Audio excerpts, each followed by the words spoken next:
Em nome do Pai, e do Filho, e do Espírito Santo. Amém. Naquele tempo, um dos 12 discípulos, chamado Judas Iscariotes, foi ter com os sumos sacerdotes e disse: Que me dareis se vos entregar Jesus?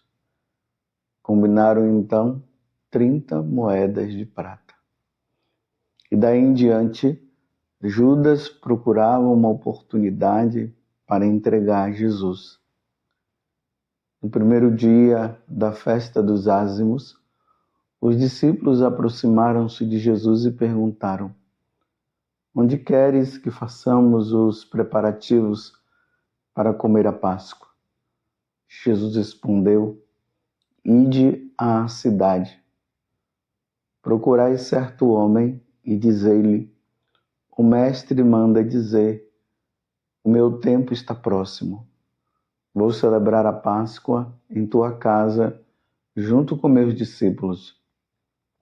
Os discípulos fizeram como Jesus mandou e prepararam a Páscoa. Ao cair da tarde, Jesus pôs-se à mesa com os 12 discípulos. Enquanto comiam, Jesus disse: Em verdade, eu vos digo, um de vós vai me trair.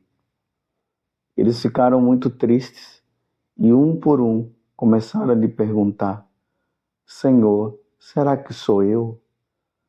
Jesus respondeu: Quem vai me trair é aquele que comigo põe a mão no prato. O Filho do Homem vai morrer, conforme diz a Escritura a respeito dele. Contudo, ai daquele que traiu o Filho do Homem. Seria melhor que nunca tivesse nascido. Então Judas, o traidor, perguntou: Mestre, serei eu? Jesus lhe respondeu: Tu o dizes. Palavra da salvação. Glória a vós, Senhor. Meus irmãos, amanhã já daremos início ao Tríduo Pascal.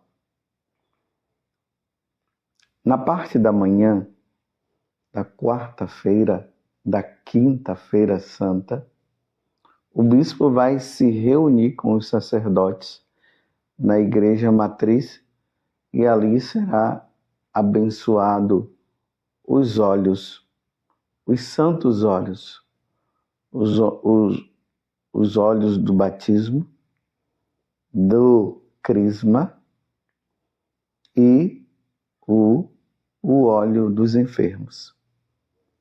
Nesta celebração da Eucaristia, que geralmente acontece na parte da manhã, os sacerdotes renovarão o seu compromisso diante do bispo, de fidelidade ao bispo, de fidelidade aos compromissos sacerdotais e de fidelidade ao povo, compromisso de salvar almas.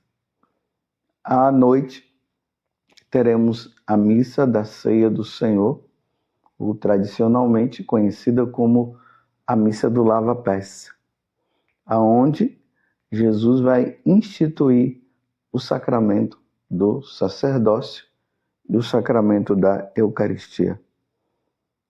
Amanhã é um dia propício para que todos vocês rezem por nós sacerdotes, pelos bispos, para que sejamos fiéis ao nosso compromisso.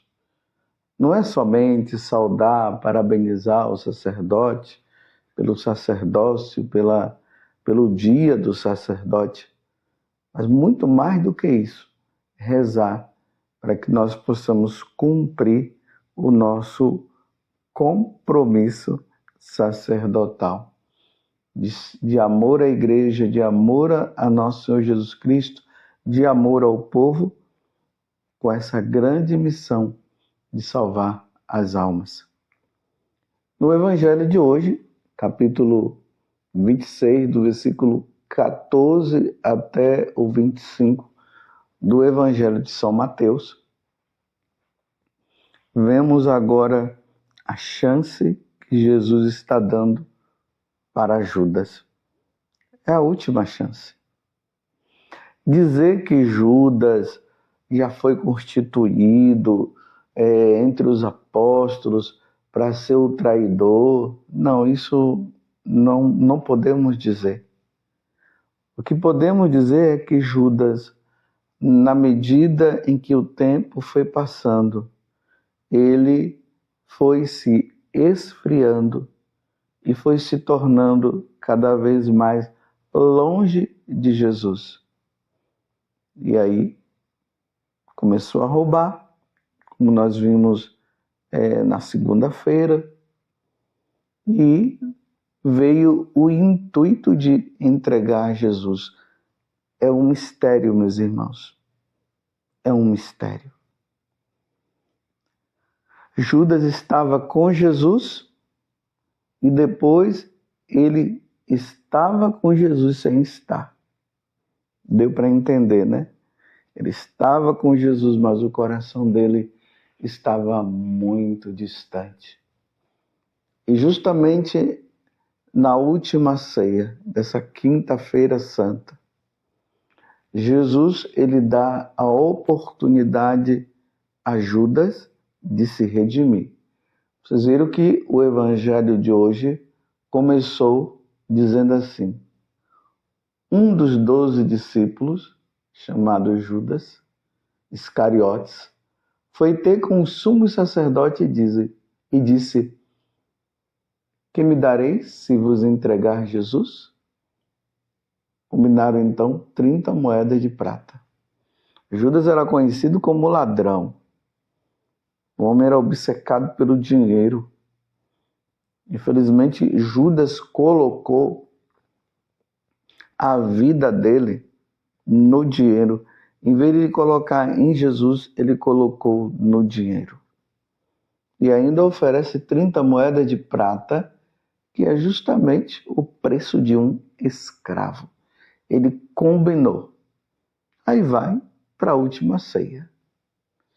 E lá, Jesus, ele fala para que Judas pudesse entender que nosso Senhor, ou seja, que Jesus sabia de todas as intenções existentes no coração dele. Um de vós há de me trair.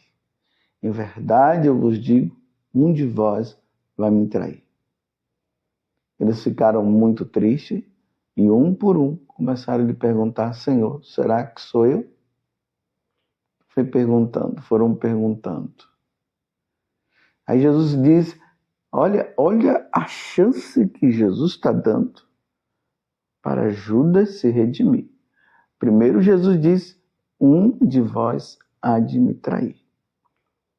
E Jesus diz: quem vai me trair é aquele que comigo põe a mão no prato.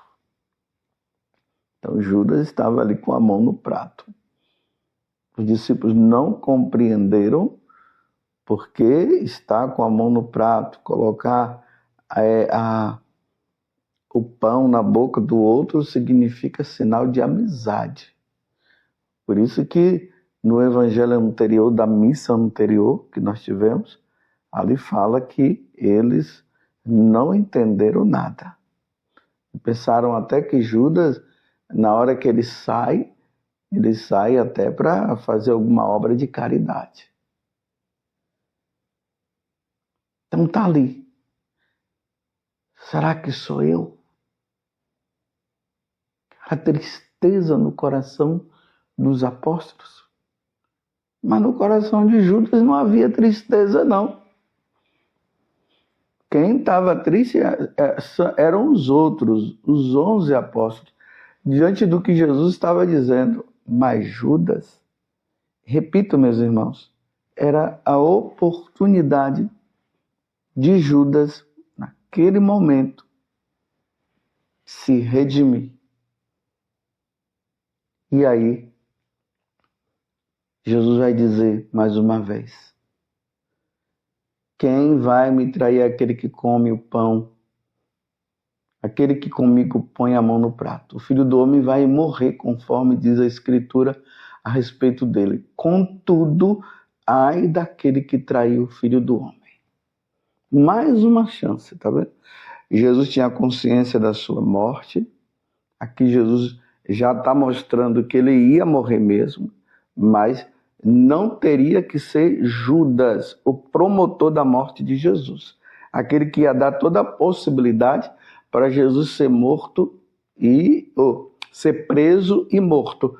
Poderia vir por uma outra situação, mas Judas facilitou tudo. Então Jesus diz: seria melhor que nunca tivesse nascido. Quem? Aquele que iria trair o Filho do Homem, aquele que iria traí-lo. Era melhor não ter nascido. Mais uma chance que Jesus está dando para Judas. Agora, meus irmãos, a chance chegou no auge. Olha só. Então, Judas, o traidor, perguntou: Mestre, serei eu? Jesus respondeu: tu o dizes. Meus irmãos, está mais claro do que isso?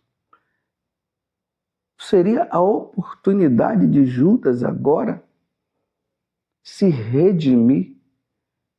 Ele poderia até ficar calado, não falar nada e não ir lá diante dos homens. Mas ele estava procurando, ele continuou procurando a oportunidade. Tu o dizes, Jesus falou. E aí lá no Monte das Oliveiras nós vemos Judas estava procurando uma oportunidade para matar Jesus, ou para entregar Jesus. Ele dá aquele beijo porque ele havia combinado com os homens, com as autoridades religiosas. Aquele que eu der um beijo no rosto será ele. Quando ele dá aquele beijo em Jesus, lá no Monte das Oliveiras, Jesus já tinha suado sangue, Jesus estava naquele momento de tormento. Pai, afasta de mim este cálice e tudo mais.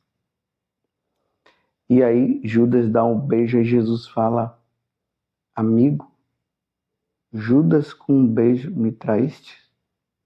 Era mais uma oportunidade de Judas chegar e fazer alguma coisa. Não, ele deu o beijo, os soldados do templo vieram, pegaram Jesus e levaram. Judas entregou Jesus consciente, meus irmãos. Aqui entra o mistério da liberdade. Jesus permitiu que Judas se redimisse, dando a liberdade a ele, ou de dar continuidade ao que ele estava tramando, ou dele parar. Mas ele quis fazer. Ele quis fazer.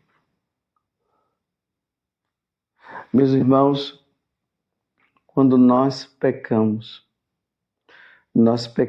porque nós queremos. Deus está constantemente nos dando a oportunidade. O tentador nos tenta e Deus está dizendo: não faça como eu falava ontem na homilia. Deus está constantemente nos dando a oportunidade. Jesus se entregou livremente. Jesus tinha consciência de tudo que iria acontecer. Ele se entrega livremente. Jesus deveria ter brigado, poderia, ter brigado com Judas, poderia ter falado com os apóstolos. Vejam que Jesus, ele não permite que os apóstolos saibam quem é que iria trair. Então, Judas sabia que ia trair. Os outros não sabiam quem era, mas Judas sabia que era ele. Deus deu a oportunidade, com consciência. Então, muitas vezes, nós sabemos que não devemos fazer isso, que não devemos fazer aquilo. Deus dá a oportunidade. Deus está dizendo, não faça, não faça.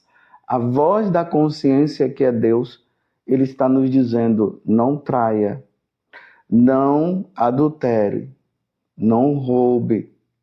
Olha, está na hora de você ir à missa. Olha, dê o perdão.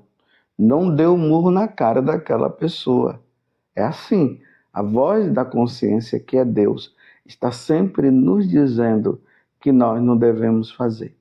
Mas Deus dá a oportunidade da livre escolha. É o livre-arbítrio. Mas todas as vezes que nós caímos no pecado, nós também temos a oportunidade de buscar o Senhor e pedir perdão dos nossos pecados, com a condição de nós não pecarmos mais. Eu digo para você, meus irmãos, no dia de hoje, em que Judas teve toda a oportunidade, porque nosso Senhor falou para ele que ele não deveria fazer aquilo, e ele fez.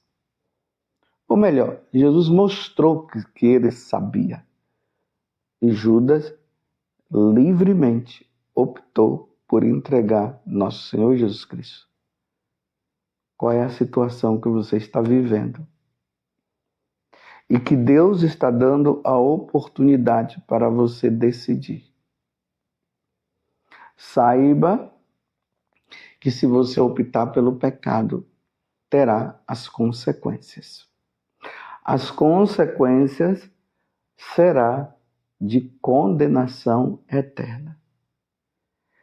Chega, meus irmãos, de ficarmos massageando as pessoas que tiveram toda a oportunidade e não quiseram, e agora a gente está dizendo que Deus é amor, Deus é misericórdia, mas a pessoa não quer mudar diante das oportunidades que Deus deu. Aguente as consequências. O que nós não podemos, o que não pode acontecer, meus irmãos, é que diante das decisões que nós tomamos que são erradas, o que não pode acontecer é que nós morramos. Porque se morrer, ouviremos da voz do Senhor, dizendo, ide para o fogo eterno. Hoje em dia, essas histórias, o inferno está vazio, o inferno não está vazio. O inferno está cheio de espíritos decaídos. Quando eu falo de espíritos decaídos, estou falando os anjos decaídos, que são os demônios. E está cheio de almas que tiveram a oportunidade de se redimir, de levar uma vida santa e não quiseram. O inferno está cheio, meus irmãos. O céu também está cheio. O purgatório também está cheio. Você e nem eu, nós não podemos ser a próxima pessoa que vai para o inferno. O inferno está cheio. Se você está numa condição de pecado, ou se você está numa condição de cair no pecado, pelo amor de Deus, fuja do pecado, como se foge da serpente. Muitas pessoas optaram pelo pecado e em seguida morreram. E agora os vivos estão dizendo que essas pessoas estão no céu. Não estão no céu. Estão no inferno porque morreram em estado de pecado mortal e morreram consciente. Elas sabiam que não podiam fazer. Jesus deu toda a oportunidade para Judas. E olha o que foi que Jesus disse. Ai daquele que entregar o Filho do Homem. Seria melhor que não tivesse nascido. Ai daquele que morrer em pecado mortal. seria melhor que não tivesse nascido. Claro, Deus nos deu a graça da vida para que nós pudéssemos honrá-lo, amá-lo, bendizê-lo e glorificá-lo. Nós nascemos para amar a Deus e obedecermos a Deus. Mas se nós optamos em desobedecer, aguente as consequências. A sua vida é uma vida que condiz a Deus, que condiz aos seus ensinamentos. Muito cuidado com aquelas pessoas que agora estão dizendo que isso aqui não é mais pecado, que aquilo ali não é mais pecado. Meus irmãos, pecado é pecado sempre. Vou repetir, meus irmãos, o pecado é pecado sempre. Não existe essa condição de dizer que o pecado agora já não é mais pecado, que agora está liberado. Não, meus irmãos. Pecado será sempre pecado. Pecado mortal será sempre pecado mortal. Nós estamos com a salvação nas nossas mãos. Ou nós nos salvamos, ou nós nos perdemos. Você está em estado de pecado mortal? Largue, procure um padre, se confesse. Se você está numa situação de preparação para cair no pecado, não caia. Porque pode ser que você não tenha a oportunidade, depois de ter pecado, de se confessar e morrer nessa condição. Porque o inferno não está vazio, como muitos estão dizendo por aí. Louvado seja nosso Senhor Jesus Cristo, para sempre seja louvado, e a sua mãe, Maria Santíssima, e desça sobre você a bênção de Deus Todo-Poderoso, Pai, Filho e Espírito Santo. Amém.